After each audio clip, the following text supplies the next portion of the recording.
I've been wanting to do this team for quite some time now, but with my initial summons on the Freya banner, I only got him to 6, and if I was going to do this team, Escanor was pretty much going to carry the entire way through, at least for what we're trying to show off the whole double death thing. So a little while ago, I did a second rotation on the banner, and we got Freya to 4-6. Still not the greatest, and with this unit being as important as he is at this point in time, if you want to beat that third floor of Skull and Hardy, you have to get him 6-6. I went ahead and did another rotation, and well, he's only 5-6, but we are pretty much at that final destination.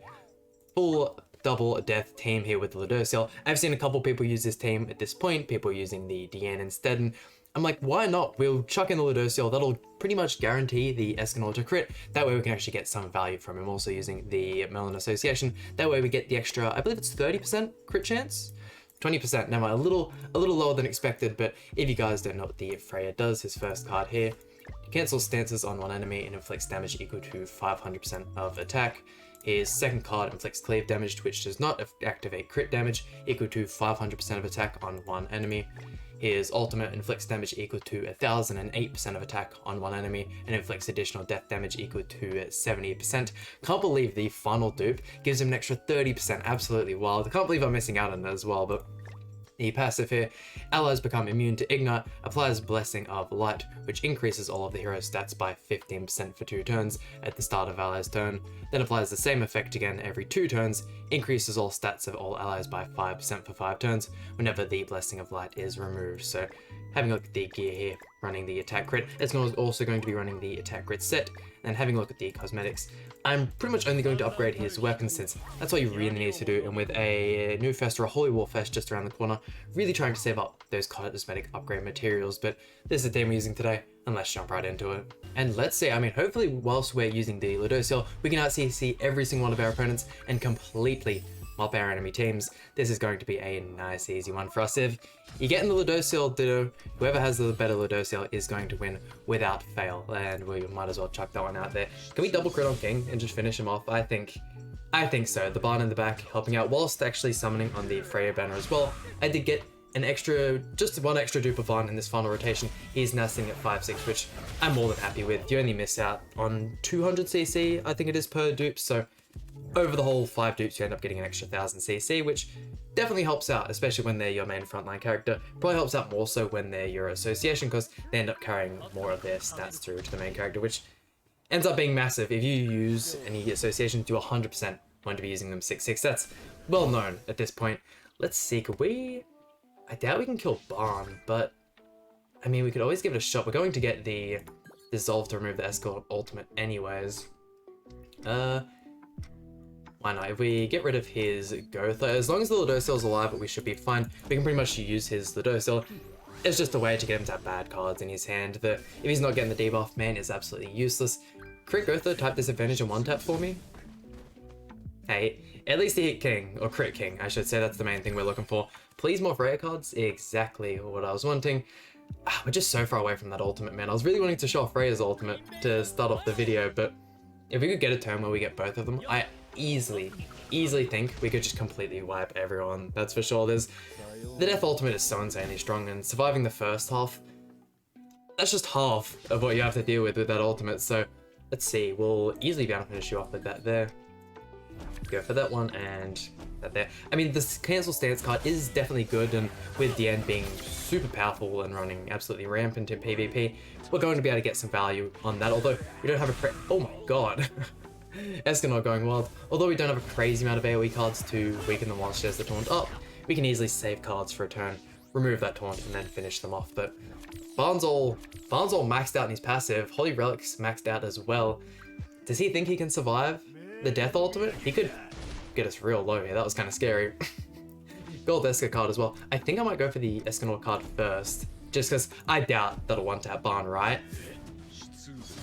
Okay, yeah, perfect. If we had a crit, but Barn's substats are impeccable. I'm not going to see the second part of the death, but off to a real hot start, that's for sure. And by the time you guys are seeing this video, we are just over a day away from the summer update, which is super exciting. I do really like the look of the DN. The fact that she's only really viable in the Founder Demon raid is a little unfortunate, but they're always going to make characters like that. The fact it makes it that little bit easier is very nice as well.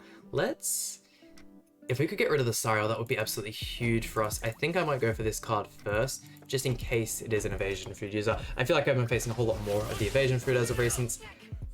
It's the only card we can have crit. It didn't crit, but these ones are going to be where we're going to be seeing that damage, yeah. Probably could have thrown out the Amplifier card from Ludo. Not Amplifier, what's the AoE got on it that does the double damage per buff? Why can't I think Amplifier's per buff on you?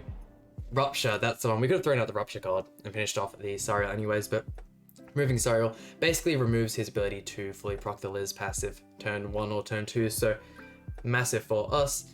Level 2 Breath of Bless by the looks of it.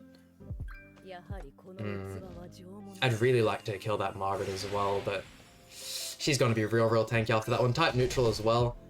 I don't know, man, if the Ludo passive and the Barn passive could really pull through here, giving us enough crit chance to finish this one off, that'd be great. I think we might actually be better as well, just going for all the Escanor cards separately instead of letting them just merge through this middle one, because even at level 2, the Ludocil single target isn't going to do an awful lot, and neither is the Escanor Supernova.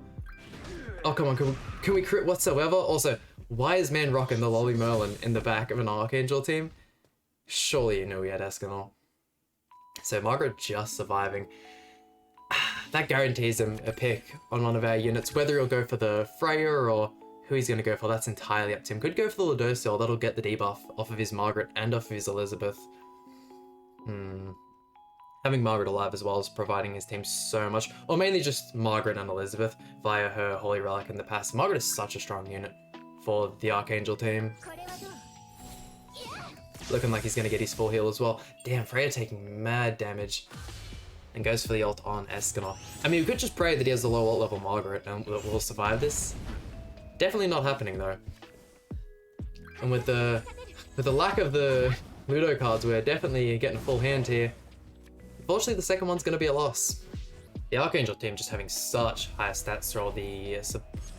Oh wow, quite a high CC from the King team. Still don't think I've seen... It was a couple of videos, or maybe a week ago now, that I saw someone with 370,000, which is actually wild to me. Even using all of my high CC characters, cannot get anywhere near that. But at that point, most of it comes from the actual constellations and getting up your box CC, having that 12 million box CC, which once again, I still haven't hit the 10 million milestone yet. We're getting closer, we're at 9.5, just got over that milestone. So definitely getting there. D'Angelo coming up is going to be painful for us to get through. Let's see, we can remove it once again with the Freya. Can we kill King in one turn though? Oh, we only get that on level 2. That makes this extra bad for us. Oh no. I think just getting rid of all these, spamming those into the end. Is he going to have the red Tarmiel Grace as well? It doesn't look like it. I didn't see the heal come up. In saying that, he probably just didn't take any damage. Okay, we're gonna get the heal back at the end of the turn, I assume? Okay, so blue Tarmiel Grace. Getting the merger, exactly what we wanted. Okay. Remove that one in the next turn. If he doesn't have any more King cards and he doesn't get up a shield, I reckon we can easily finish him off with the Freya single targets. Not too sure if we'll end up doing more damage with the Cleave effect or going with Escanor because he's nut type disadvantage. Another King shield coming up. Have we just lost this one as well? I think so. 1, 2, and 3. Why not? We'll give both a shot that way. If we end up coming up against something like this again in future, we know which one's going to give us that more damage. 80,000. Even if you crit, it's heartbreaking. It's I mean, once again, we could pray for the King to have low ult level and that we survive this. Oh no, man. The DN team's way too strong at this point. I don't know why they didn't give him the stance cancel on level 1. It would make him so much more of a viable character for the Skull and Hardy, which is what his main purpose is supposed to be. I'm really hoping he gets a Holy Relic in the near future. Just making that a little bit better because it is far too RNG dependent. Maybe giving him a Holy Relic that gives you freeze immunity would be perfect. I should probably say that gives the whole team freeze immunity, or even one that just removes or gives you infect immunity, because the amount of turns in the Skull and Hardy raid where you just cannot heal, and then if you try and get the level 2 card to cleanse, you also can't do that because you're got the, it's not the block skill, but the one, I think it's red. Oh my god, jeez, Escanor is going absolutely crazy. Pretty much they disable your level 2 and 3 cards, so it makes it an absolute pain to get through. Getting rid of that Trader melee right at the gate so good for us. Who's he gonna have in the back? Probably Margaret coming to the front. A little bit scary because of the... we don't really have a whole bunch of ult control on our team anyway. Kind of just going for the full damage. Being able to remove the DN taunt straight away and just continue the damage, going to be very, very important. Going for the Freya ult as well is going to be an absolute must. Do we maybe just remove the taunt and then start going for Escanor? Because if we can get the HP low on Escanor, he'll start doing a lot less damage. I think that might be the play here. We'll go cleave and then double single target, let the Ludo cards merge. Give us a little bit more hand in our space in our hand, I should say. There we go. Getting real lucky with those stance cancel merges. And then big damage on Escanor, even though you're type disadvantage. Yeah, the cleave effect is so good. And man's actually critting on the one card where he can, which is good to see. Okay, we have our death ultimate. Will he put up another taunt and try and tank it? What's he gonna do? If he could maybe rush, unless he had godly card RNG and could rush a Margaret ultimate, get the block effect on us. Could also work massively in his favor. Oh no, he's probably gonna have... I didn't even think about the... If he has a single target card here, we are so screwed. Escanor just holding on. I completely forgot about the fact she has the ult control via the single target. Oh no, it's all falling to pieces. It's all falling to pieces. Oh no. Maybe I should have used the DN instead of Ludo. It would have given these guys a little bit more survivability, and it would have given that ult control, which is massive in these matchups. Finishing off the Escanor though, I think we could still come through with this one. Our Freya's got full HP, type neutral against the DN. Escanor's got type advantage, but I highly doubt he'll survive, and he's either gambling on using a taunt card or a Breath of Bless with the ultimate. Looks like he's gonna go for the taunt instead. That's a lot smarter with the Quell effect. Is he gonna go for an ult removal instead on Freya? I mean, we could have got some really good card RNG and just got a merger, and that would have been, oh no, no, when he goes for the, so he goes for the double single type, getting real low. Jeez, let's see. Easily get that back. We'll go 1-2, and could Escanor kindly finish this for us? I don't think we're gonna be able to. Oh no, on the heal back. I definitely should have gone for Margaret. I didn't even think about the red Tarmiel Grace. Have the block effect as well on us now. Let's see. This is a super close match. We have our Freya ultimate. Unfortunately, the Escanor single target card gonna stop us from getting any merges. The Flood one. Still, there's so many characters like this Escanor as well that I use oh so often and still can't remember the names for the cards. I feel like that's like I usually try and stay fairly on top of. I mean, I remember all of the green Escanor cards as well. Wouldn't have a clue. I barely used the red Escanor. He never really had a spot on the global version. I felt like there was the whole mono red team, which was probably one of the better teams, especially in ungeared for the longest time.